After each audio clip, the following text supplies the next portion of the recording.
একটা মায়াজাল, চমৎকার রঙিন পাখির প্রজাতির বাসা। প্রশ্ন করা পছন্দ করে সে, উঁচু উঁচু পাখিদের মধ্যে। তার জিজ্ঞাসা ছুটবে নাকি কোনো বন্ধু কাজে? চমৎকার!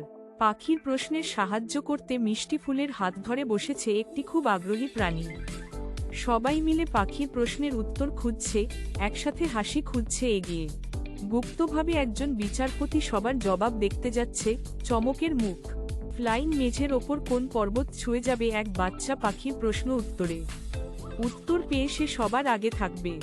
চমকের মুখে সবাই ধন্যবাদ জানাচ্ছে, প্রণাম।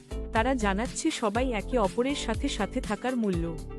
সবার মিষ্টি প্রস্তাবের মাঝে আজ পাখি শিখছে গোলাপি জীবনের নানা রহস্য। গল্প শেষে আলোর পর একটি মেজাজটি কিছু উজ্জ্বল ছায়া ছুঁয়ে দিচ্ছে। প্রিয় বন্ধু, প্রশ্ন করা মনে রাখো, শিখুন আর বৃদ্ধি করুন আপনার জ্ঞান চাহিদার মাধ্যমে। এতে হারানো কিছু নেই।